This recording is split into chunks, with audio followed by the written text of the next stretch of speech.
ਜਿਹੜੇ नौजवान मेरे बैक साइड आ धरने के बराबर सज्जे हथ नारे ला रहे हैं, प्लीज मेरी बेनती आ जोश से होश दोनों को काम लेना, वो सड़क से हट के इतने पंडाल के विच आ जान ताकि अपना कोई ना कोई जो जाबता भी लागू रहे। तो मैं फिर बेनती करगा जी एंबूलेंस आउंदी आ तां कृपा करके पहला राह दे दिए, माड़े मोटे जो खड़े उन्होंने भी आप साइड से करा के राह जरूर देना, क्योंकि पता नहीं कि पेशेंट होगा। सजादा आलम जी सिंगल ही वायर है, कोई वायर पाती बस इस तो किसान आंदोलन के इनकलाबी मेरे भाइयों और माताओं बहनों बुजुर्गों, मैं दिल से आप लोगों को सलाम करता हूं कि जिस तरह से हमारे देश में मुसलमानों के खिलाफ एनआरसी सीए जैसा काला कानून थोपा गया, उस वक्त भी लोग खामोश थे कि ये सिर्फ एक किसी धर्म या किसी कौम के खिलाफ है, ऐसा नहीं था। उस वक्त भी इस देश के खिलाफ और हमारे देश के संविधान के खिलाफ एक साजिश रचा जा रहा था। ठीक उसी तरह से आज किसान आंदोलन के नाम से लोग सड़कों पे हैं। कोई ये ना सोचे ये आंदोलन सिर्फ किसानों के लिए है, ये आंदोलन पूरे भारत में हर तरह के, चाहे वो गरीब हो मजदूर हो, सभी बाजार के लोगों के खिलाफ एक साजिश है।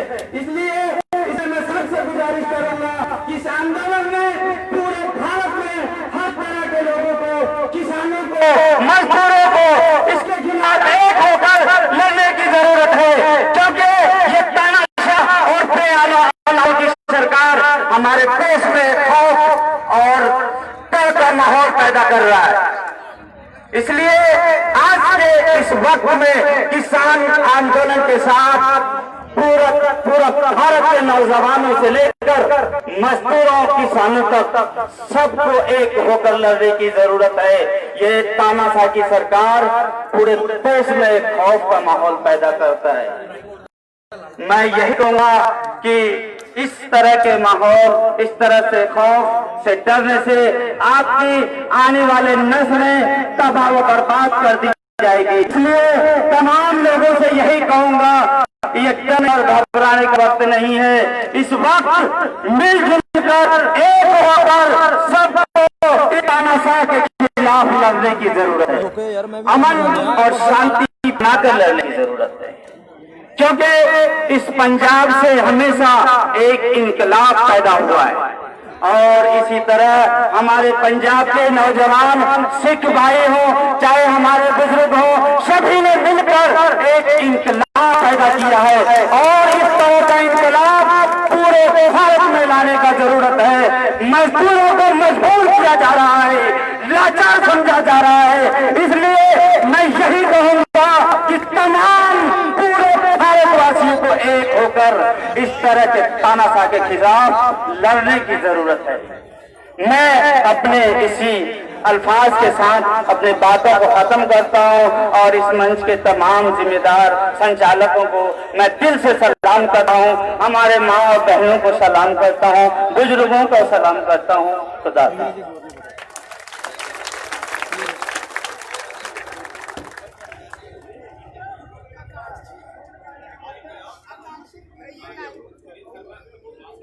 बहुत धन्यवाद।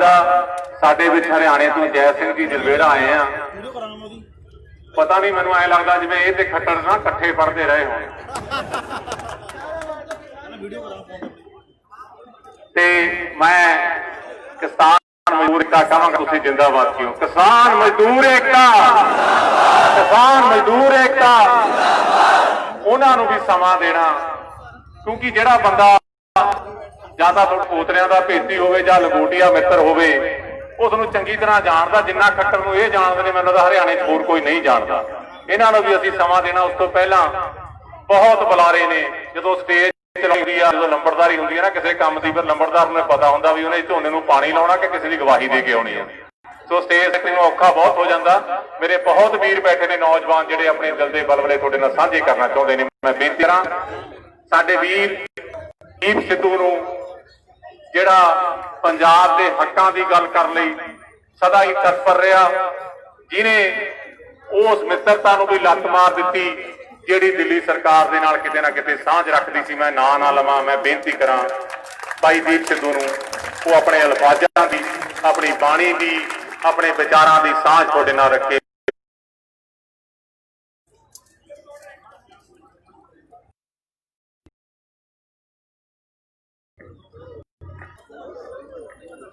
ਵਾਹਿਗੁਰੂ ਜੀ ਕਾ ਖਾਲਸਾ, ਵਾਹਿਗੁਰੂ ਜੀ ਕੀ ਫਤਿਹ।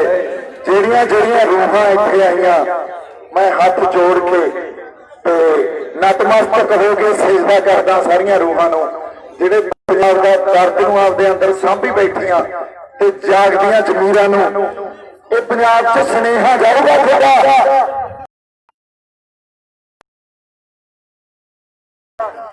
ਵੀ ਹਰ ਮਿੱਟੀ ਦੀ ਇੱਕ ਖਸਲਤ ਹੁੰਦੀ ਆ, ਹਰ ਮਿੱਟੀ ਕੁੱਟਿਆਣੀ ਭਰਤੀ, ਹਰ ਜ਼ਖਮੀ ਮੱਥਾ ਨਹੀਂ ਝੁਕਦਾ ਤੇ ਕੋਈ ਵੀ ਲਹਿਰ ਉਹ ਬਾਹਰ ਰੁਕਦੀ ਨਹੀਂ ਹੁੰਦੀ। ਲੋਕਾਂ ਦੀ ਲਹਿਰ ਆ, ਲੋਕਾਂ ਨੇ ਖੜੀ ਕੀਤੀ ਆ, ਇਹ ਰੈਵੋਲੂਸ਼ਨ ਆ। ਨੌਜਵਾਨਾਂ ਨੂੰ ਕਹਿੰਦੇ ਹੁੰਦੇ ਸੀ, ਇਹ ਨੌਜਵਾਨਾਂ ਨੂੰ ਕਹਿੰਦੇ ਹੁੰਦੇ ਸੀ ਨੌਜਵਾਨ ਆਉਂਦੇ ਹੀ ਨਹੀਂ, ਨੌਜਵਾਨ ਤਾਂ ਨਸ਼ਿਆਂ 'ਚ ਪੈ ਗਏ, ਨੌਜਵਾਨ ਤਾਂ ਗਾਣਿਆਂ ਤੇ ਲੱਗ ਗਏ, ਨੌਜਵਾਨਾਂ ਨੂੰ ਤਾਂ ਉਹਨਾਂ ਦੀ ਮਾਨਸਿਕਤਾ ਹੀ ਹੈ ਨਹੀਂ। ਲੋ ਆ ਬੈਠੇ ਆ, ਇਹਨਾਂ ਤੋਂ ਮੰਗੋ ਸਿਰ, ਇਹਨਾਂ ਤੋਂ ਮੰਗੋ ਕੁਰਬਾਨੀਆਂ। ਇਹਨਾਂ ਕੋਲੇ ਸਿਰਕ ਵੀ ਆ, ਇਹਨਾਂ ਕੋਲੇ ਸੰਘਰਸ਼ ਲੜਨ ਦਾ ਸਿਰਕ ਵੀ ਆ, ਸੰਘਰਸ਼ ਲੜਨ ਦਾ ਇਹਨਾਂ ਕੋਲੇ ਜਜ਼ਬਾ ਵੀ ਆ। ਇਹ ਸਾਲਾਂ ਦਾ, ਮੈਨੂੰ ਲੱਗਦਾ ਤੁਹਾਡੀ ਉਮਰ ਨਹੀਂ ਹੋਣੀ 50-50, 60-60 ਸਾਲ, ਪਰ ਤੁਸੀਂ ਯਾਦ ਰੱਖਿਓ ਤੁਸੀਂ 100 ਸਾਲ ਪਹਿਲਾਂ, 200 ਸਾਲ ਪਹਿਲਾਂ, 500 ਸਾਲ ਪਹਿਲਾਂ ਤੋਂ ਇਹ ਜਜ਼ਬਾ ਦੇ ਅੰਦਰ ਸਾਂਭੀ ਨਹੀਂ ਅਗਰਾ ਸਾਹਮਣੇ ਬੇਰੁਜ਼ਗਾਰ ਸੀ, ਤੇਰੇ ਅੰਦਰ ਜਜ਼ਬਾ ਭਰਤਾ ਸੀ। 550 ਸਾਲ ਤੋਂ ਇਹ ਜਜ਼ਬਾ ਅੰਦਰ ਸਾਂਭੀ ਬੈਠੇ ਤੁਸੀਂ, ਤੇ ਇਹ ਕਹਿੰਦੇ ਖਤਮ ਹੋ ਗਿਆ।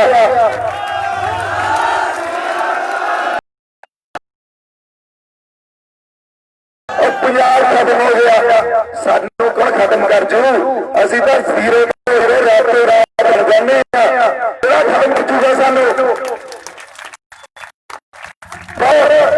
ਜੀ ਗਲਾਏ ਆ ਮੇਰਾ, ਤੁਸੀਂ ਬਾਹਰ ਬੋਲ ਤਾਂ ਬਿਠਾਦਾ, ਪਰ ਫੇਰ ਵੀ ਕਰ ਜੂਗਾ, ਰੱਖੂਗਾ, ਕਿਉਂਕਿ ਸਰਕਾਰਾਂ ਆਪਾਂ ਸਾਰੀਆਂ ਗੱਲਾਂ ਕਰਾਂਗੇ ਵੀ ਇਹ ਧਰਨਾ ਕਿਉਂ ਲਾਇਆ, ਇੱਥੋਂ ਕੀ ਹੋ ਜੂ, ਇੱਥੋਂ ਕੀ ਹੱਲ ਨਿਕਲੂ।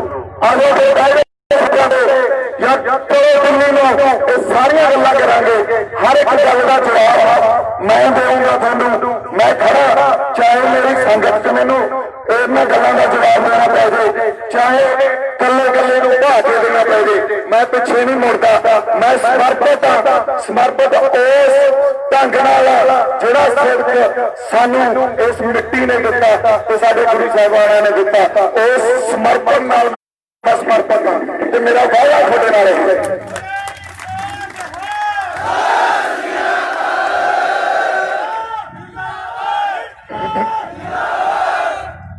ਇੱਕ ਗੱਲ ਸਮਝਣ ਦੀ ਬਹੁਤ ਜ਼ਰੂਰਤ ਆ ਸਾਨੂੰ, ਇਨਕਲਾਬ ਉੱਠਦੇ ਆ, ਲਾਮਬੰਦੀ ਹੁੰਦੀ ਆ, ਪਰ ਇਨਕਲਾਬ ਰਾਤੇ ਰਾਤ ਤੁਹਾਡੇ ਵਾਸਤੇ ਜੇ ਅਸੀਂ ਸਮਝੀਏ ਕੋਈ ਸਾਨੂੰ ਬਦਲ ਦੇ ਜੂਗਾ ਤਾਂ ਇਹ ਬਹੁਤ ਵੱਡਾ ਝੂਠ ਆ। ਰਾਤੇ ਰਾਤ ਤੁਹਾਨੂੰ ਬਦਲ ਨਹੀਂ ਦੇਣਾ ਕਿਸੇ ਇਨਕਲਾਬ ਨੇ। ਐਡਾ ਵੱਡਾ ਸਿਸਟਮ, ਐਡੀ ਵੱਡੀ ਸਰਕਾਰ, ਐਡੀ ਵੱਡੀ ਸਟੇਟ, ਜਦੋਂ ਤੁਸੀਂ ਉਸ ਸਿਸਟਮ ਜਿਹੜੇ 75-70 ਸਾਲਾਂ ਤੋਂ ਲਗਾਤਾਰ ਤਬਦੀਲੀ ਹੋ ਰਿਹਾ, ਪਰਪੈਚੁਏਟ ਹੋ ਰਿਹਾ, ਉਹਦੇ ਨਾਲ ਲੜਨ ਵਾਸਤੇ ਖੜੇ ਹੋਏ ਹੋ, ਤੇ ਉਹ ਰਾਤੇ ਰਾਤ ਕੁਝ ਨਹੀਂ ਹੁੰਦਾ। ਸੋ ਸਾਨੂੰ ਢੰਗ, ਤਰੀਕਾ, ਸਲੀਕਾ ਇਹ ਸਿੱਖਣਾ ਪੈਂਦਾ ਹੁੰਦਾ। ਤਹਿਜ਼ੀਬ ਬਹੁਤ ਵੱਡੀ ਚੀਜ਼ ਹੈ, ਸਾਡੇ ਕੋਲ ਤਹਿਜ਼ੀਬ ਜੇ ਨਹੀਂ ਹੋਈ, ਅਸੀਂ ਭਾਸ਼ਾ ਤੇ ਸਾਡਾ ਕੰਟਰੋਲ ਨਹੀਂ ਹੋਊਗਾ, ਅਸੀਂ ਕੋਈ ਬਿਰਤਾਂਤ ਨਹੀਂ ਰੱਖ ਸਕਾਂਗੇ, ਅਸੀਂ ਕੋਈ ਸੋਚ ਨਹੀਂ ਪੈਦਾ ਕਰ ਸਕਾਂਗੇ। ਅਸੀਂ 550 ਸਾਲ ਪਹਿਲਾਂ ਦੀ ਜੇ ਮੈਂ ਗੱਲ ਕਰਦਾ, ਇੱਕ ਸੋਚ ਪੈਦਾ ਕੀਤੀ ਗਈ ਸੀ, ਸੋਚ ਪੈਦਾ ਕੀਤੀ ਗਈ ਸੀ ਜਿਹਦੇ ਕਰਕੇ ਮੈਂ ਇੱਥੇ ਖੜਾ, ਜਿਹਦੇ ਕਰਕੇ ਤੁਸੀਂ ਆਏ ਹੋ। ਸੋਚ ਹੀ ਸੀ ਦਰਜਾ ਬਦਰਜੀ ਨੂੰ ਖਤਮ ਕਰਨ ਵਾਸਤੇ, ਸੋਚ ਹੀ ਸੀ ਸਰਬੱਤ ਦੇ ਭਲੇ ਦੀ, ਸੋਚ ਹੀ ਸੀ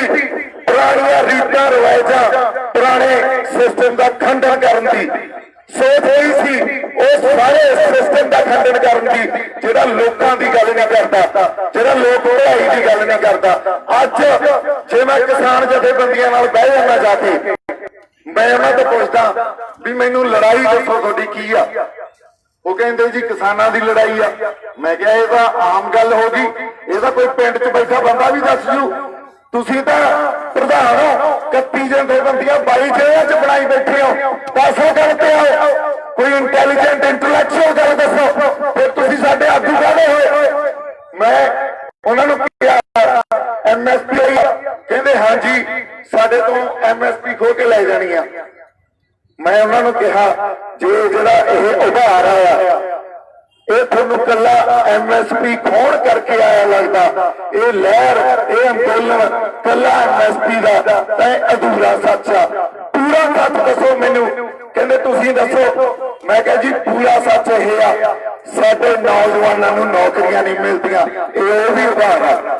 ਸਾਡੇ ਨਸ਼ਿਆਂ ਦਾ ਘਾਣ ਕਰਤਾ ਸਾਡੇ ਇੱਥੇ, ਔਰ ਤੁਸੀਂ ਸਟੇਟ ਦੀਆਂ ਸਰਕਾਰਾਂ ਦੇ ਖਿਲਾਫ ਬੋਲੇ ਨਹੀਂ। ਨਸ਼ੇ ਅਸੀਂ ਕਰਦੇ ਵੀ ਨਾ ਹੋਈਏ ਉਹਨੇ, ਪਰ ਇਹਨਾਂ ਨੇ ਉੜਤਾ ਪੰਜਾਬ, ਇੱਧਰ ਨੂੰ ਤੁਰਦਾ ਪੰਜਾਬ, ਇੱਧਰ ਨੂੰ ਤੁਰਦਾ ਪੰਜਾਬ, ਨਸ਼ੇ ਕਰਦਾ ਪੰਜਾਬ। ਯਾਰ ਇਹ ਕੀ ਗੱਲ ਹੋਈ? ਤੁਸੀਂ ਸਾਡੀ ਧਰਤੀ ਨੂੰ ਬਦਨਾਮੀ ਦੇ ਉੱਤੇ ਲੈ ਗਏ। ਫਿਰ ਮੈਂ ਉਹਨਾਂ ਨੂੰ ਕਿਹਾ ਜੇ ਤੁਹਾਨੂੰ ਲੱਗਦਾ ਇਹ ਉਭਾਰ ਇਹ ਸਾਰੀਆਂ ਧਾਰਨਾਵਾਂ ਨੂੰ ਖੰਡਨ ਕਰਨ ਦਾ ਨਹੀਂ ਆ ਤੇ ਇਹ ਤੁਹਾਡੀ ਗਲਤਫਹਿਮੀ ਆ। ਜੇ ਇਹ ਭਾਰ ਸਾਡੀ ਮਾਂ ਬੋਲੀ ਨੂੰ ਜਿਵੇਂ ਖਤਮ ਕੀਤਾ ਜਾ ਰਿਹਾ, ਸਾਡੀ ਮਾਂ ਬੋਲੀ ਦੀ ਰੱਖਿਆ ਕਰਨ ਦਾ ਨਹੀਂ ਆ ਤੇ ਤੁਹਾਡੀ ਗਲਤਫਹਿਮੀ ਆ। ਸਾਡੀ ਸਭਿਅਤਾ, ਸਾਡੇ ਸਾਹਿਤ, ਸਾਡੇ ਫਲਸਫੇ, ਸਾਡੇ ਰੀਤਾਂ ਰਿਵਾਜਾਂ ਨੂੰ ਉਹਨਾਂ ਦੇ ਖਿਲਾਫ ਆਵਾਜ਼ ਬੁਲੰਦ ਜੇ ਇਹ ਭਾਰ 'ਚ ਨਹੀਂ ਆਈ ਆ ਤਾਂ ਤੁਹਾਡੀ ਗਲਤਫਹਿਮੀ ਆ। ਜੇ ਤੁਸੀਂ ਸਰਕਾਰਾਂ ਤੋਂ ਕੱਲੀ MSP ਦੀ ਖੁਰਾਕ ਮੰਗੋਗੇ ਤਾਂ ਫਿਰ ਮੈਂ ਤੁਹਾਡੇ ਨਾਲ ਨਹੀਂ ਆ। ਉਹ ਕਹਿੰਦੇ ਜੀ ਇਹਨਾਂ ਗੱਲਾਂ ਤੇ ਤੁਹਾਨੂੰ ਵਿਚਾਰਨਾ ਪਊਗਾ। ਮੈਂ ਕਿਹਾ ਵਿਚਾਰ ਲਓ, ਮੈਂ ਤੁਹਾਡੇ ਨਾਲ ਵਿਚਾਰ ਕਰਨ ਤੋਂ ਪਿੱਛੇ ਨਹੀਂ ਹਟਦਾ, ਪਰ ਮੈਨੂੰ ਇੱਕ ਹੋਰ ਗੱਲ ਦਾ ਜਵਾਬ ਦੇ ਦਿਓ। ਅਸੀਂ ਵਿਚਾਰ ਲਈਏ, ਇੱਥੇ ਬੈਠ ਕੇ ਤੁਸੀਂ ਵਾਅਦੇ ਕਰ ਜਾਓ, ਸੰਗਤ 'ਚ ਬੈਠ ਕੇ ਵਾਅਦੇ ਕਰ ਜਾਓ। ਕੱਲ ਨੂੰ ਜਦੋਂ ਸਰਕਾਰਾਂ ਨਾਲ ਮੀਟਿੰਗਾਂ ਕਰੋਗੇ ਤਾਂ ਉਹ ਮੀਟਿੰਗਾਂ ਡਰਾਇੰਗ ਰੂਮਾਂ 'ਚ ਹੋਣਗੀਆਂ, ਬੰਦ ਕਮਰਿਆਂ 'ਚ ਹੋਣਗੀਆਂ। ਕਹਿੰਦੇ ਜੀ ਅਸੀਂ ਤਾਂ ਹੀ ਕਰ ਰਹੇ ਆ। ਮੈਂ ਕਿਹਾ ਫੇਰ ਕੋਈ ਹੱਲ ਨਹੀਂ ਹੋਣਾ। ਉਹਦੇ ਤਾਂ ਜਿੱਦਾਂ ਤੁਸੀਂ ਸਰਕਾਰ ਨਾਲ ਬੰਦ ਕਮਰੇ 'ਚ ਬਹਿ ਗਏ ਉਦਾਂ ਹੀ ਸਮਝ ਲਓ ਵੀ 50% ਅੰਦੋਲਨ ਤੁਸੀਂ ਉੱਥੇ ਹੀ ਖਤਮ ਕਰਤਾ। ਸਾਨੂੰ ਉਹ ਤੁਸੀਂ ਲੈ ਕੇ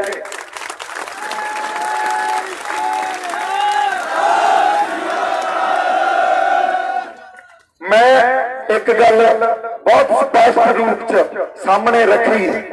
ਮੇਰੀ ਗੱਲ ਨਹੀਂ ਆ, ਮੈਂ ਕੁਛ ਨਹੀਂ ਆ, ਸਾਰੀ ਗੱਲ ਸੰਗਤ ਦੀ ਆ, ਲੋਕਾਂ ਦੀ ਆ।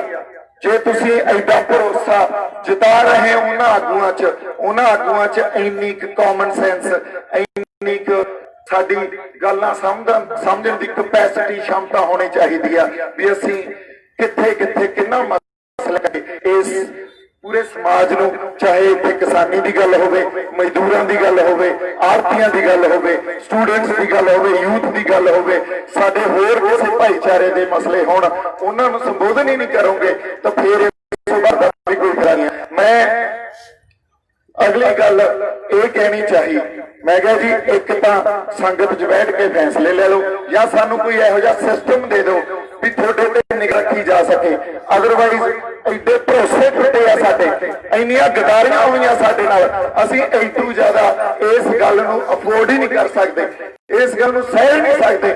ਇੱਥੋਂ ਤੱਕ ਕਬਰਾਂ 'ਚ ਧੱਕ ਦੋਗੇ ਮੁੜ ਕੇ ਸਾਨੂੰ। ਸਾਡੀ ਹੋਂਦ ਦੀ ਲੜਾਈ ਆ। ਜੇ ਤੁਸੀਂ ਕੱਲੀ MSP ਦੀ ਲੜਾਈ ਲੜੀ ਜਾਂਦੇ ਹੋ ਫਿਰ ਅਸੀਂ ਤੁਹਾਡੇ ਨਾਲ ਨਹੀਂ ਆ।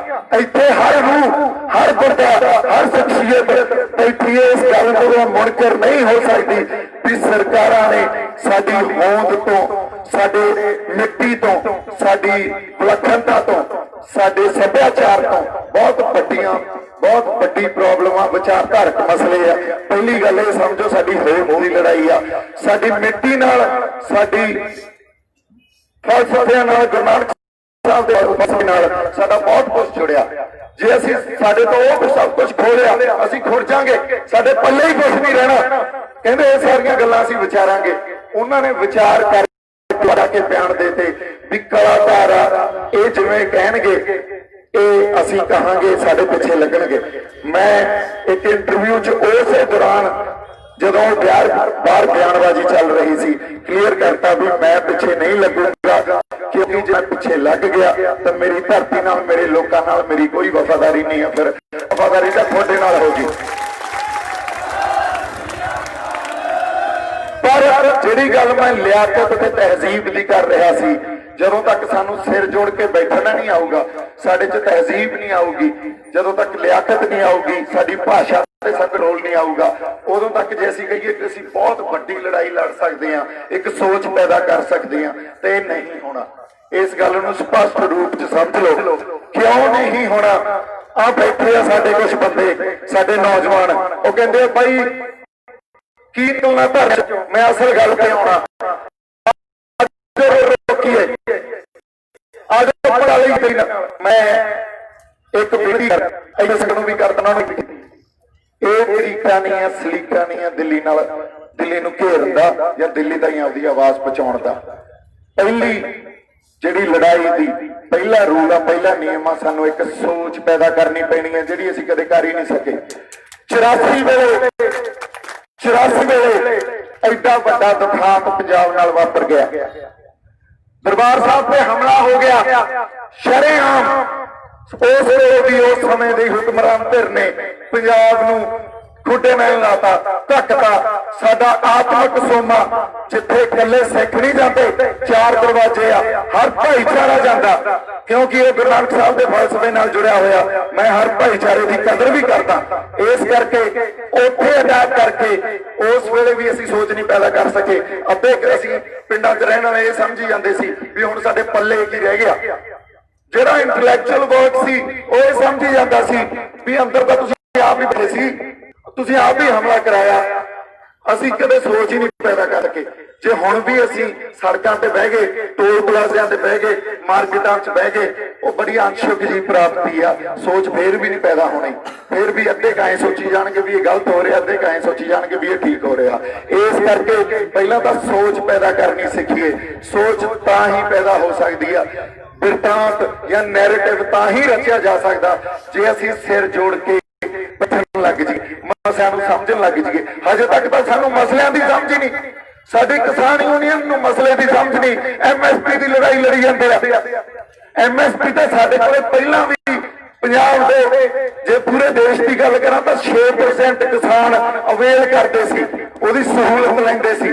ਹੁਣ ਪੰਜਾਬ ਦੇ ਮੈਨੂੰ ਲੱਗਦਾ 20% ਕਿਸਾਨ ਉਹਦੀ ਸਹੂਲਤ ਲੈਂਦੇ ਸੀ। ਉਦੋਂ ਪਹਿਲਾਂ ਵੀ ਖੁਦਕੁਸ਼ੀਆਂ ਹੋ ਰਹੀਆਂ ਸੀ, ਉਦੋਂ ਪਹਿਲਾਂ ਵੀ ਸਾਡੇ ਤੋਂ ਲਿਮਟਾਂ ਨਹੀਂ ਮੋੜੀਆਂ ਜਾਂਦੀਆਂ, ਉਦੋਂ ਪਹਿਲਾਂ ਵੀ ਸਾਡੇ ਤੇ ਕਰਜ਼ੇ ਆ ਜਾਂ ਸਾਡੇ ਘਰਾਂ ਦੀ ਜੋ ਹਾਲਤ ਆ ਸਾਡੇ ਸਾਹਮਣੇ ਆ। ਤੋ ਜੇ MSP ਸਰਕਾਰ ਦੇ ਵੀ ਦਊ, ਉਹ ਸਾਰਾ ਕੁਝ ਠੀਕ ਹੋ ਜੂ, ਆਰਡੀਨੈਂਸ ਵਾਪਸ ਵੀ ਲੈ ਲੂ, ਫੇਰ ਸਾਰਾ ਕੁਝ ਠੀਕ ਸੀ। ਜੇ ਅਸੀਂ ਆਪਦੀ ਰੂਹ ਤੋਂ ਪੁੱਛੀਏ, ਮਸਲਿਆਂ ਨੂੰ ਸਮਝਣ ਵਾਸਤੇ ਸਿਰ ਜੋੜ ਕੇ ਬੈਠਣਾ ਪੈਂਦਾ ਹੁੰਦਾ। ਕਈ ਵਾਰੀ ਕੌਮਾਂ, ਕਈ ਵਾਰੀ ਪੂਰਾ ਖਿੱਤਾ ਜਾਂ ਉੱਥੋਂ ਦੇ ਲੋਕ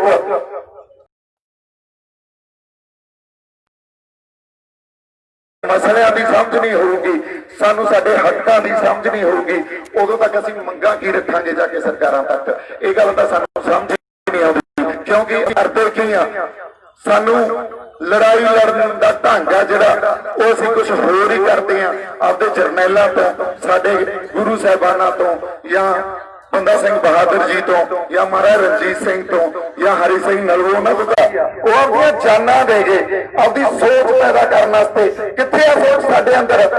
ਪਹਿਲਾਂ ਸਾਨੂੰ ਲੜਾਈ ਲੜਨ ਦੇ ਢੰਗ ਹੀ ਨਹੀਂ ਆਉਂਦੇ, ਸਾਨੂੰ ਇਹ ਨਹੀਂ ਪਤਾ ਵੀ ਸਾਡੀ ਲੜਾਈ ਹੈ ਕਿਹਦੇ ਖਿਲਾਫ, ਸਾਡਾ ਦੁਸ਼ਮਣ ਕੌਣ ਆ, ਅਸੀਂ ਲੜਨੇ ਕਿਹਦੇ ਖਿਲਾਫ ਆ, ਇਹ ਸਾਨੂੰ ਪਤਾ ਹੀ ਨਹੀਂ ਹੁੰਦਾ, ਅਸੀਂ ਲੱਗੇ ਰਹਿੰਦੇ ਆ।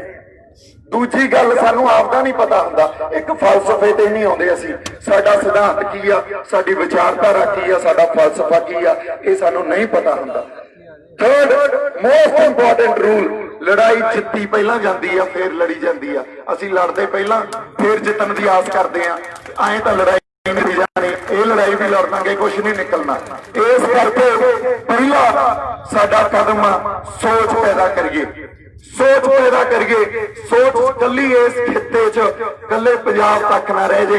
ਇਹ ਧਰਨਾ ਲਾਉਣ ਦਾ ਮਕਸਦ ਹੀ ਇਹ ਆ ਇੱਥੇ ਸਾਡਾ ਸਿਰ ਜੋੜ ਕੇ ਬੈਠਣਾ, ਹਰ ਭਾਈਚਾਰੇ ਨੂੰ ਇਨਵਾਈਟ ਕਰਨਾ, ਉਹਦਾ ਮਕਸਦ ਹੀ ਇਹ ਆ, ਇੱਕ ਪੰਜਾਬ ਦੀ ਸੋਚ ਪੈਦਾ ਕਰੀਏ। ਨਹੀਂ ਤਾਂ ਸਾਨੂੰ ਇਹ ਅੱਤਵਾਦੀ ਕਹਿ ਦੇਣਗੇ, ਸਾਨੂੰ ਖਾਲਿਸਤਾਨੀ ਕਹਿ ਦੇਣਗੇ, ਸਾਨੂੰ ਇਹ ਰੈਡੀਕਲਸ ਕਹਿ ਦੇਣਗੇ, ਜਾਂ ਸਾਨੂੰ ਇੱਕ ਛੋਟੇ ਘਰੇ ਸੀਮਤ ਕਰ ਦੇਣਗੇ। ਤੁਹਾਡੇ ਨਾਲ ਮੁੜ ਕੇ ਕੋਈ ਜੁੜਦਾ ਹੀ ਨਹੀਂ। ਇਹ ਤਾਂ ਹੈ ਹੀ ਇਹੋ ਜਿਹੇ, ਇਹਨਾਂ ਨੂੰ ਤਾਂ ਲੜਨਾ ਹੀ ਆਉਂਦਾ, ਇਹ ਤਾਂ ਆਪਸ 'ਚ ਹੀ ਲੜਦੇ ਰਹਿੰਦੇ ਆ। ਇਹ ਧਾਰਨਾਵਾਂ ਕ੍ਰੀਏਟ ਇਹਨਾਂ ਨੇ ਕੀਤੀਆਂ, ਅਸੀਂ ਨਹੀਂ ਲੜਦੇ। ਆ ਬੈਠੇ ਹੋ ਤੁਸੀਂ, ਮੈਨੂੰ ਦੱਸੋ ਕਿਹੜੀ ਰੂਹ ਆ ਜਿਹੜੀ ਗੱਲਾਂ ਕਰਕੇ ਹੱਲ ਲੱਭਣ 'ਚ ਵਿਸ਼ਵਾਸ ਨਹੀਂ ਰੱਖਦੀ? ਕਿਹੜੀ ਰੂਹ ਆ ਜਿਹੜੀ ਇਹ ਗੱਲ ਨਹੀਂ ਸਮਝਦੀ ਵੀ ਬੈਠ ਕੇ ਜੇ ਅਸੀਂ ਸਿਰ ਜੋੜ ਕੇ ਬੈਠਾਂਗੇ, ਸੰਵਾਦ ਕਰਾਂਗੇ ਤਾਂ ਹੱਲ ਨਿਕਲੇ ਆਉਣਗੇ। ਇਸ ਕਰਕੇ ਪਹਿਲੀ ਗੱਲ ਮੈਂ ਵਾਪਸ ਦੁਹਰਾ ਰਿਹਾ, ਸੋਚ ਪੈਦਾ ਕਰੀਏ। ਦੂਜੀ ਗੱਲ, ਲਾਮਬੰਦੀ ਬਹੁਤ ਵੱਡੇ ਪੱਧਰ ਤੇ ਕਰੀਏ। ਜੇ ਅਸੀਂ ਕਹੀਏ ਕੱਲਾ ਪੰਜਾਬ ਦਿੱਲੀ ਨੂੰ ਘੇਰ ਲਊਗਾ, ਕੱਲਾ ਪੰਜਾਬ ਦਿੱਲੀ ਨੂੰ ਨਹੀਂ ਘੇਰ ਸਕਦਾ। ਇੱਕ ਪਾਸੇ ਇੱਕ ਧਿਰ ਸਾਡਾ ਇੰਟੈਲੈਕਚੁਅਲ ਸੋਚ ਪੈਦਾ ਕਰਦਾ। ਇਸ ਕਰਕੇ ਆ ਜਿਹੜੇ ਸਾਰੇ ਸਾਡੇ ਨਾਲ ਸ਼ਖਸੀਅਤਾਂ ਅੱਜ ਸਟੇਜ ਤੇ ਆਈਆਂ, ਤੁਹਾਡੇ ਨਾਲ ਗੱਲ ਕਰ ਰਹੀਆਂ, ਇਹ ਉਹੀ ਬਿਰਤਾਂਤ, ਉਹੀ ਨੈਰੇਟਿਵ, ਉਹੀ ਸੋਚ ਰਚ ਰਹੀਆਂ। ਇਹ ਬਹੁਤ ਜ਼ਿਆਦਾ ਜ਼ਰੂਰੀ ਆ, ਸਾਡੀ ਫਾਊਂਡੇਸ਼ਨ ਆ। ਦੂਜੀ ਗੱਲ, ਅਸੀਂ ਲਾਮਬੰਦੀ ਕਰ ਰਹੇ ਆ, ਸਾਡੇ ਹਰਿਆਣੇ ਵਾਲੇ ਭਰਾ ਇੱਥੇ ਬੈਠੇ ਆ, ਇਹ ਸਾਡੀ ਲਾਮਬੰਦੀ ਕਰਕੇ ਹੀ ਆਏ ਆ। ਇਹਨਾਂ ਨੂੰ ਨਾਲ ਜੋੜੀਏ। ਹਰਿਆਣੇ ਤੋਂ ਬਾਅਦ MP ਮੱਧ ਪ੍ਰਦੇਸ਼ ਨੂੰ ਨਾਲ ਜੋੜੀਏ। ਅਸੀਂ ਅਗਲੇ ਪਾਸੇ ਜਾ ਕੇ ਬਿਹਾਰ, UP, ਰਾਜਸਥਾਨ, ਗੁਜਰਾਤ, ਤਾਮਿਲਨਾਡੂ, ਬੰਗਾਲ, ਕੇਰਲਾ, ਇਹਨਾਂ ਸਾਰਿਆਂ ਨੂੰ ਨਾਲ ਜੋੜੀਏ। ਉਸ ਤੋਂ ਬਾਅਦ ਜੇ 10-15 ਸੂਬੇ ਜਦੋਂ ਨਾਲ ਜੁੜੇ, ਫੇਰ ਦਿੱਲੀ ਘੇਰੀ ਜਾਊਗੀ। ਜਦੋਂ ਉਹਨਾਂ ਦੀ ਰਾਜਸੀ ਮਜਬੂਰੀ ਖੜੀ ਹੋਗੀ, ਮੁੜ ਕੇ ਦਿੱਲੀ ਤੋਂ ਕਿਹੜੀਆਂ ਮੰਗਾਂ ਮੰਗਾਉਣੀਆਂ ਤੁਸੀਂ ਡਿਸਾਈਡ ਕਰੋ, ਮੰਨਣਗੇ ਉਹ। ਜਦੋਂ ਤੱਕ ਉਹਨਾਂ ਦੀ ਰਾਜਸੀ ਮਜਬੂਰੀ ਨਹੀਂ ਬਣਦੀ ਆ, ਜੇ ਅਸੀਂ ਕਹਿ ਲਈਏ ਆਰਡੀਨੈਂਸ ਵਾਪਸ ਲੈ ਲੈਣਗੇ, ਆ ਰੇਲਾ ਰੋਕ ਕੇ ਸਾਡੇ ਇੱਥੇ ਇਕੱਲੇ ਬੈਠ ਕੇ ਕੋਈ ਚੇਂਜ ਆ ਜੂਗੀ, ਚੇਂਜ ਆਏ ਨਹੀਂ ਆਉਂਦੀ ਹੁੰਦੀ।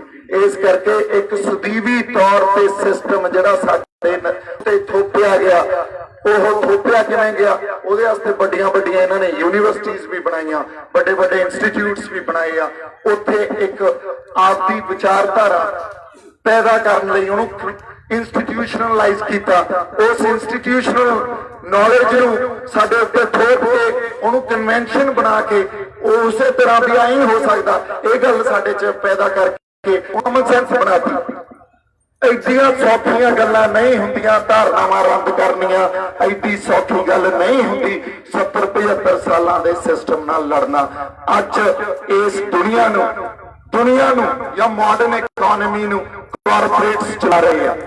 ਜੇ ਆਪਾਂ ਇਕੱਲੇ ਹਿੰਦੁਸਤਾਨ ਦੀ ਗੱਲ ਕਰੀਏ ਤਾਂ ਹਿੰਦੁਸਤਾਨ 'ਚ ਹੀ ਨਹੀਂ, ਸਾਰੀ ਦੁਨੀਆ 'ਚ ਡੈਮੋਕ੍ਰੇਸੀ ਦਾ ਮੀਨਿੰਗ ਨਹੀਂ ਆ ਜੋ ਉਹ ਸਾਨੂੰ ਦਿੰਦੇ ਆ, ਸੰਵਿਧਾਨ 'ਚ ਲਿਖਦੇ ਆ। ਸੈਕੂਲਰਿਜ਼ਮ ਦਾ ਮੀਨਿੰਗ ਉਹ ਨਹੀਂ ਆ ਜੋ ਸੰਵਿਧਾਨ 'ਚ ਲਿਖਦੇ ਆ। ਜੇ ਫੈਡਰਲਿਜ਼ਮ ਦਾ ਮੀਨਿੰਗ ਨਹੀਂ ਆ ਜੋ ਸੰਵਿਧਾਨ 'ਚ ਲਿਖਦੇ ਆ। ਫੰਡਾਮੈਂਟਲ ਰਾਈਟਸ ਦਾ ਮੀਨਿੰਗ ਨਹੀਂ ਆ ਜੋ ਸੰਵਿਧਾਨ 'ਚ ਲਿਖਦੇ ਆ। ਉਹ ਆਪਦੇ ਹਿਸਾਬ ਨਾਲ, ਆਪਦੇ ਸਹੂਲੀਅਤ ਨਾਲ ਉਹਦੇ ਮੀਨਿੰਗ ਘੜ ਲੈਂਦੇ ਆ। ਉਹੀ ਗੱਲਾਂ ਕੋਰਟਸ ਕਰਦੀਆਂ, ਉਹਨਾਂ ਦੀਆਂ ਉਹੀ ਗੱਲਾਂ ਸਾਰੇ ਫੋਰਸਸ ਕਰਦੀਆਂ। ਇਸ ਕਰਕੇ ਲੜਾਈ ਬਹੁਤ ਲੰਬੀ ਆ, ਲੜਾਈ ਬਹੁਤ ਸੂਝ-ਬੂਝ ਤਰੀਕੇ ਸਲੀਕੇ ਨਾਲ ਲੜਨ ਵਾਲੀ ਆ। ਇਸ ਲੜਾਈ 'ਚ ਸਾਡੇ ਕੋਲੇ ਜੇ ਸੋਚ ਨਹੀਂ ਪੈਦਾ ਕਰ ਸਕਾਂਗੇ, ਸਾਡੇ ਇੰਟੈਲੈਕਚੁਅਲ ਵਰਗ ਨੂੰ ਅਸੀਂ ਸੁਣਾਂਗੇ ਨਹੀਂ, ਤਾਂ ਫਿਰ ਅਸੀਂ ਖਤਾ ਖਾ ਜਾਾਂਗੇ। ਲਾਮਬੰਦੀ ਨਹੀਂ ਕਰ ਸਕਾਂਗੇ, ਖਤਾ ਖਾ ਜਾਾਂਗੇ। ਲਾਮਬੰਦੀ ਤੋਂ ਬਾਅਦ ਸਾਡੀ ਦਿਸ਼ਾ ਕੀ ਹੋਣੀ ਚਾਹੀਦੀ ਆ, ਸਾਡੇ ਕੰਸਰਨਸ ਕੀ ਆ? ਜੇ ਅਸੀਂ ਉਧਰ ਨੂੰ ਨਹੀਂ ਤੁਰਾਂਗੇ ਫੇਰ ਖਤਾ ਖਾ ਜਾਾਂਗੇ। ਇਸ ਕਰਕੇ ਇੱਕ ਗੱਲ ਦੀ ਲੜਾਈ ਅਸੀਂ ਸਾਂਝੇ ਤੌਰ ਤੇ ਲੜਨੀ ਆ ਵੀ ਇਹੋ ਜਿਹਾ ਪੰਜਾਬ ਸਿਸਟਮ ਦਈਏ, ਇਸ ਖਿੱਤੇ ਨੂੰ ਇਹੋ ਜਿਹਾ ਸਿਸਟਮ ਦਈਏ ਜਿੱਥੇ ਹਰ ਵਰਗ ਨੂੰ ਅਸੀਂ ਉਹਦੀ ਜਗ੍ਹਾ ਦੇ ਸਕੀਏ, ਸਪੇਸ ਦੇ ਸਕੀਏ, ਲੋਕਾਂ ਦਾ ਭਲਾ ਕਰ ਸਕੀਏ ਤੇ ਲੋਕਾਂ 'ਚ ਐਡਾ ਜ਼ਿਆਦਾ ਤਣਾਅ ਤੇ ਟਕਰਾਅ ਨਹੀਂ ਆਵੇ। ਹਉਮੈ ਨੂੰ ਮੈਂ ਨੂੰ ਪਿੱਛੇ ਰੱਖ ਕੇ ਚੱਲਣਾ ਪਊਗਾ। ਮੇਰੀ ਬੇਨਤੀ ਆ, ਜਿਹੜੇ ਸਰਦ ਰੋਕ ਕੇ ਬੈਠੇ ਆ, ਜੇ ਅੱਜ ਹੀ ਇਸ ਲਹਿਰ ਨੂੰ, ਅੱਜ ਹੀ ਤੁਸੀਂ ਇਸ ਉਭਾਰ ਨੂੰ ਖਤਮ ਕਰਨਾ ਤਾਂ ਬੈਠੇ ਰਹੋ ਬਈ। ਅਦਰਵਾਈਜ਼ ਮੇਰੀ ਹੱਥ ਜੋੜ ਕੇ ਬੇਨਤੀ ਆ, ਉੱਥੇ ਨਾ ਬੈਠੋ, ਇੱਥੇ ਆ ਕੇ ਸੰਵਾਦ ਕਰੋ, ਹਰ ਗੱਲ ਦਾ ਜਵਾਬ ਦੇਵਾਂਗੇ। ਸਾਡੇ ਕੋਲੇ ਬਹੁਤ ਵੱਡੀਆਂ ਸ਼ਖਸੀਅਤਾਂ ਬੈਠੀਆਂ, ਹਰ ਗੱਲ ਦਾ ਜਵਾਬ ਦੇਣਗੀਆਂ। ਸੋ ਮੈਂ ਤਾਂ ਸੋਚ ਕੇ ਕੁਝ ਹੋਰ ਆਇਆ ਸੀ ਵੀ ਗੱਲਾਂ ਕੀ ਕਰਨੀਆਂ ਤੁਹਾਡੇ ਨਾਲ, ਕਿਉਂਕਿ ਮੈਂ ਕਾਰਪੋਰੇਟ ਸੈਕਟਰ 'ਚ ਵੀ ਬਹੁਤ ਕੰਮ ਕੀਤਾ। ਇੱਕ ਇੱਕ ਗੱਲ ਸਮਝ ਲਿਓ, ਜੇ ਸਾਡੇ ਇੰਟੈਲੈਕਚੁਅਲਸ ਅੱਜ ਸਾਡੇ ਐਜੂਕੇਸ਼ਨਿਸਟ ਪ੍ਰੋਫੈਸਰ ਆ ਜਿਹੜੇ ਯੂਨੀਵਰਸਿਟੀਜ਼ ਦੇ, ਜਾਂ ਸਾਡੇ ਇੰਟੈਲੈਕਚੁਅਲ ਵਰਗ ਆ, ਜਾਂ ਪੱਤਰਕਾਰ ਭਾਈਚਾਰਾ, ਜਾਂ ਸਾਡੇ ਨਾਲ ਜਿਹੜੇ ਸਮਾਜ ਸੇਵੀ ਜੁੜੇ ਹੋਏ ਆ, ਜਾਂ ਕਲਾਕਾਰ ਜੁੜੇ ਹੋਏ ਆ, ਹਰ ਬੰਦਾ ਇਸ ਕਰਕੇ ਜੁੜਿਆ ਕਿਉਂਕਿ ਉਹਨਾਂ ਨੂੰ ਪਤਾ ਇਹ ਕਾਰਪੋਰੇਟ ਘਰਾਣਿਆਂ ਨੇ ਸਾਨੂੰ ਕੁਝ ਨਹੀਂ ਦੇਣਾ। ਕਾਰਪੋਰੇਟ ਘਰਾਣਿਆਂ ਨਾਲ ਮੈਂ ਬਹੁਤ ਕੰਮ ਕੀਤਾ। ਇਹਨਾਂ ਕੋਲੇ 3-4 ਪ੍ਰਿੰਸੀਪਲ ਹੁੰਦੇ ਆ, ਇਹ ਟਾਰਗੇਟਸ ਤੇ ਕੰਮ ਕਰਦੇ ਆ, ਇਹ ਆਪਦੇ EMPLOYEES ਨੂੰ ਟਾਰਗੇਟਸ ਦੇ ਦਿੰਦੇ ਆ, ਇਹ ਮੁਨਾਫੇ ਤੇ ਕੰਮ ਕਰਦੇ ਆ, ਇਹਨਾਂ ਨੇ ਲੋਕ ਭਲਾਈ ਨਹੀਂ ਦੇਖਣੀ। ਇਹਨਾਂ ਕੋਲੇ ਸਾਡੇ ਵਰਗੇ ਜਜ਼ਬਾਤ ਨਹੀਂ ਆ, ਸਾਡੇ ਵਰਗੇ ਇਸ ਮਿੱਟੀ ਦੀ ਜੀ ਹੋਂਦ ਲਈ ਆ ਪਰ ਚਿਣਕ ਅਸੀਂ ਖੜੇ ਹੋ ਜਾਂਦੇ ਆ, ਇਹਨਾਂ ਕੋਲੇ ਹੈ ਨਹੀਂ। ਇਹਨਾਂ ਨੇ ਹੀ ਸਰਕਾਰਾਂ ਨੂੰ ਚਲਾਉਣਾ, ਸਰਕਾਰਾਂ ਨੇ ਚਾਹੇ ਕਾਂਗਰਸ ਹੋਵੇ BJP ਹੋਵੇ ਇਹਨਾਂ ਨੂੰ ਅਕੋਮੋਡੇਟ ਕਰਨਾ।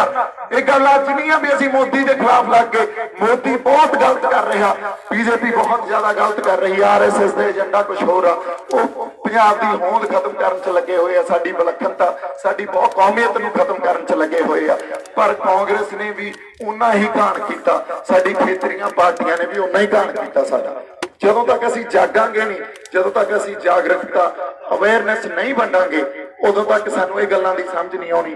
ਕਾਰਪੋਰੇਟਸ ਨੇ ਆ ਕੇ ਸਾਡੇ ਤੇ ਗਲਬਾਈ ਪਾਉਣਾ, ਸਾਨੂੰ ਗੁਲਾਮ ਹੀ ਬਣਾਉਣਾ, ਕੰਟਰੈਕਟ ਫਾਰਮਿੰਗ ਕਰ ਦੇਣੀ ਹੈ ਇੱਥੇ, ਜਿਹੜਾ ਬਹੁਤ ਜ਼ਿਆਦਾ ਕੰਟਰੀਜ਼ 'ਚ ਇਹ ਮਾਡਲ ਟੈਸਟ ਕੀਤਾ ਗਿਆ ਤੇ ਫੇਲਡ ਮਾਡਲ ਆ। ਅਸੀਂ ਜੇ ਅੱਜ ਹਿੰਦੁਸਤਾਨ 'ਚ ਉਹਦਾ ਵਿਦਰੋਹ ਕਰ ਰਹੇ ਹਾਂ, ਉਹਦਾ ਵਿਰੋਧ ਕਰ ਰਹੇ ਹਾਂ, ਸਰਕਾਰ ਜੇ ਲੋਕਤੰਤਰ ਦੀ ਗੱਲ ਕਰਦੀ ਆ ਸਾਡੇ ਨਾਲ ਗੱਲ ਕਰ ਲੈ, ਸਾਡੇ ਨਾਲ ਆ ਕੇ ਕਿਸੇ ਡਿਸਕਸ਼ਨ ਪੈਨਲ ਤੇ ਆ ਕੇ ਉਹਦੀ ਗੱਲ ਕੀਤੀ ਜਾਣੀ ਚਾਹੀਦੀ ਆ। ਪਾਰਲੀਮੈਂਟ 'ਚ ਬੈਠ ਕੇ ਕਾਨੂੰਨ ਬਣਾ ਰਹੇ ਆ, ਲੋਕਾਂ ਨਾਲ ਗੱਲ ਨਹੀਂ ਕਰ ਰਹੇ, ਕਿਹੜੀ ਡੈਮੋਕ੍ਰੇਸੀ ਦੀ ਗੱਲ ਕਰਦੇ ਆ। ਇਸ ਕਰਕੇ ਜਦੋਂ ਤੱਕ ਅਸੀਂ ਸੰਪੂਰਨ ਤੌਰ ਤੇ ਸਪਸ਼ਟਤਾ 'ਚ ਇਹ ਜਿਹੜਾ ਸਿਸਟਮ ਆ ਉਹਦਾ ਖੰਡਨ ਨਹੀਂ ਕਰਾਂਗੇ, ਨਿਕਲਣਾ ਕੁਛ ਨਹੀਂ। ਸੋ ਮੇਰੀ ਬੇਨਤੀ ਆ, ਸੋਚ ਪੈਦਾ ਕਰੀਏ, ਲਾਮਬੰਦੀ ਕਰੀਏ ਤੇ ਸੇਧ ਦਈਏ ਜਿੱਧਰ ਨੂੰ ਜਾਣਾ ਚਾਹੀਦਾ, ਫੇਰ ਹੀ ਕੁਛ ਨਿਕਲੂ, ਅਦਰਵਾਈਜ਼ ਕੁਛ ਨਹੀਂ ਨਿਕਲਣਾ। ਸੋ ਇੱਕ ਵਾਰੀ ਫੇਰ ਤੁਹਾਨੂੰ ਸਾਰਿਆਂ ਨੂੰ ਬਹੁਤ ਸਾਰਾ ਮੇਰੇ ਵੱਲੋਂ ਪਿਆਰ ਤੇ ਸਤਿਕਾਰ, ਹੱਲਾਸ਼ੇਰੀ ਦਿੱਤੀ ਹੈ ਤੁਸੀਂ ਇੱਥੇ ਆ ਕੇ ਜਿਹੜਾ ਜਜ਼ਬਾ ਦਿਖਾਇਆ, ਮੈਂ ਉਹਨੂੰ ਸਲਾਮ ਕਰਦਾ। ਪਿਆਰ ਤੇ ਸਤਿਕਾਰ, ਸਤਿ ਸ਼੍ਰੀ ਅਕਾਲ, ਵਾਹਿਗੁਰੂ ਜੀ ਕਾ ਖਾਲਸਾ, ਵਾਹਿਗੁਰੂ ਜੀ ਕੀ ਫਤਿਹ।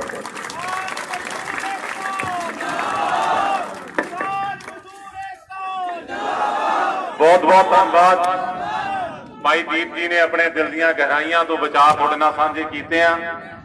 ਇਸ ਤੋਂ ਬਾਅਦ ਬਹੁਤ ਬੁਲਾਰੇ ਨੇ, ਮੈਂ ਬੇਨਤੀ ਕਰਾਂ ਸਿਰਫ 1 ਮਿੰਟ ਦੇ ਲਈ ਹਰਪ੍ਰੀਤ ਦੇਵਗਨ ਜੀ ਨੂੰ ਉਹ ਆਪਣੀ ਗੱਲ ਸਾਂਝੀ ਕਰਨ, ਉਸ ਤੋਂ ਬਾਅਦ ਅਗਲੇ ਬੁਲਾਰਿਆਂ ਦਾ ਮੈਂ ਨਾਮ ਬੋਲਾਂਗਾ। ਹਰਪ੍ਰੀਤ ਦੇਵਗਨ ਜੀ।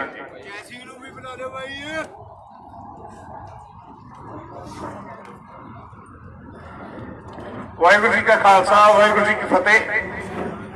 ਨਾ ਤਾਂ ਮੈਂ ਕੋਈ ਲੀਡਰ ਹੈ, ਨਾ ਕੋਈ ਬੁਲਾਰਾ, ਪਰ ਮੈਂ ਤੁਹਾਨੂੰ ਇੱਕ ਚੁਟਕਲਾ ਸੁਣਾਉਣ ਆਇਆ ਸਪੈਸ਼ਲ ਇੱਥੇ ਅੱਜ ਦੀ ਗੱਲ ਲਈ। ਜਿਹੜੇ ਇਹ ਵੀਰ ਬਾਹਰ ਬੈਠੇ ਨੇ ਨਾ, ਏਦਾਂ ਹੀ ਅਸੀਂ 31 ਕਿਸਾਨ ਜਥੇਬੰਦੀਆਂ ਦੇ ਨਾਲ ਬੈਠੇ ਸੀ ਇੱਕ ਦਿਨ ਜਾ ਕੇ। ਉਹ ਕਹਿੰਦੇ ਜੀ ਸਾਡੇ ਝੰਡੇ ਥੱਲੇ ਆ ਜਾਓ। ਮੈਂ ਕਿਹਾ ਤੁਸੀਂ ਆ ਜਾਓ ਇੱਕ ਝੰਡੇ ਥੱਲੇ, ਪਹਿਲਾਂ ਤੁਸੀਂ 31 ਦੇ 31 ਪਹਿਲਾਂ ਇੱਕ ਝੰਡੇ ਥੱਲੇ ਆ ਜਾਓ, ਫਿਰ ਅਸੀਂ ਤੁਹਾਡੇ ਝੰਡੇ ਥੱਲੇ ਆ ਜਾਂਦੇ ਆ। ਉਹਨਾਂ ਦੇ ਵਿੱਚ ਇੰਨੀ ਹੁੰਦੇ ਆ, ਉਹ 7 ਜਣੇ ਇਕੱਠੇ ਨਹੀਂ ਹੋ ਸਕਦੇ। ਮੈਂ ਤੁਹਾਨੂੰ ਅੱਜ ਦੱਸ ਦਿੰਦਾ, ਇੱਕ ਵਾਰੀ ਦੀ ਗੱਲ ਆ, ਕਹਿੰਦੇ ਜੀ ਕੁਝ ਬੰਦੇ ਇਕੱਠੇ ਹੋਏ, ਕੁਝ ਮਾਝੇ ਤੋਂ, ਕੁਝ ਮਾਲਵੇ ਤੋਂ, ਦੁਆਬੇ ਤੋਂ, ਕਹਿੰਦੇ ਜੀ ਦਿੱਲੀ ਦਾ ਤਖਤ ਜਿਹੜਾ ਨਾ ਉੱਥੇ ਬੈਠਣਾ ਜਾ ਕੇ, ਦਿੱਲੀ ਦੇ ਤਖਤ ਤੇ ਬੈਠਾਂਗੇ। ਤੁਰ ਪਏ, ਜਦੋਂ ਤੁਰ ਪਏ CID ਦੀ ਉੱਥੇ ਖਬਰ ਪਹੁੰਚੀ ਜੀ, ਬੰਦੇ ਤੁਰ ਪਏ ਨੇ ਜੀ ਦਿੱਲੀ ਦੇ ਤਖਤ ਤੇ ਬੈਠਣ ਲਈ। ਸ਼ੰਭੂ ਪਹੁੰਚ ਗਏ, ਖਬਰ ਪਹੁੰਚ ਗਈ, ਕਰਨਾਲ ਪਹੁੰਚ ਗਏ, ਖਬਰ ਪਹੁੰਚ ਗਈ, ਦਿੱਲੀ ਪਹੁੰਚ ਗਈ, ਖਬਰ ਪਹੁੰਚ ਗਈ। ਜਿੱਦਾਂ ਹੀ ਉੱਥੇ ਪਹੁੰਚਣ ਲੱਗੇ, ਰਾਜਾ ਕਹਿੰਦਾ ਕੋਈ ਨਹੀਂ, ਆਉਣ ਦੋ, ਠੀਕ ਹੈ। ਜਿੱਦਾਂ ਹੀ ਇੱਥੇ ਪਹੁੰਚੇ, ਉਹ ਕਹਿੰਦੇ ਕੀ ਕਰਨਾ ਹੈ, ਉਹ ਕਹਿੰਦੇ ਦਿੱਲੀ ਦੇ ਤਖਤ ਤੇ ਬੈਠਾਂਗੇ। ਕਹਿੰਦਾ ਬਹਿ ਜਾਓ, ਪਰ ਸਲਾਹ ਕਰ ਲਓ ਕਿ ਬੈਠੂਗਾ ਕੌਣ। ਜਦੋਂ ਇਹ ਗੱਲ ਕਹੀ, ਉਹ ਡਾਂਗਾ ਮਾਰ ਕੇ ਸਿਰ ਪਾੜਤਾ। ਜਿੰਨਾ ਚਿਰ ਆਪਾਂ ਇਹ ਸਲਾਹ ਨਹੀਂ ਕਰਦੇ ਕਿ ਸਾਡਾ ਲੀਡਰ ਕੌਣ ਹੋਊਗਾ, ਕਿਹੜਾ ਬੰਦਾ ਸਾਡਾ ਮੋਹਰੀ ਹੋਊਗਾ, ਅਸੀਂ ਉਸ ਬੰਦੇ ਦੇ ਮਗਰ ਲੱਗ ਕੇ ਤੁਰਾਂਗੇ, ਉਹ ਬੰਦਾ ਸਾਡੀ ਗੱਲ ਨੂੰ ਰਿਪਰੈਜ਼ੈਂਟ ਕਰੂਗਾ, ਉਹਨਾਂ ਚਿਰ ਕੁਝ ਨਹੀਂ ਹੋਣਾ। 31 ਵੇ ਕਾਂਡ ਬਣਾ ਲਿਓ ਭਾਵੇਂ, ਤੁਰੇ ਹੋ, ਕੋਈ ਚੱਕਰ ਨਹੀਂ। ਬਥੇਰੇ ਜ਼ਿਲ੍ਹੇ ਦੇ ਬਥੇਰੀਆਂ ਤਹਿਸੀਲਾਂ ਨੇ, ਸਭ ਤਹਿਸੀਲਾਂ ਨੇ, ਬਣਾਈ ਚਲੋ, ਕੋਈ ਚੱਕਰ ਨਹੀਂ। ਜਿੰਨਾ ਚਿਰ ਏਕਾ ਨਹੀਂ ਹੁੰਦਾ, ਉਹਨਾਂ ਚਿਰ ਕਿਸੇ ਗੱਲ ਦਾ ਕੋਈ ਮਤਲਬ ਨਹੀਂ। ਵਾਹਿਗੁਰੂ ਜੀ ਕਾ ਖਾਲਸਾ, ਵਾਹਿਗੁਰੂ ਜੀ ਕੀ ਫਤਿਹ।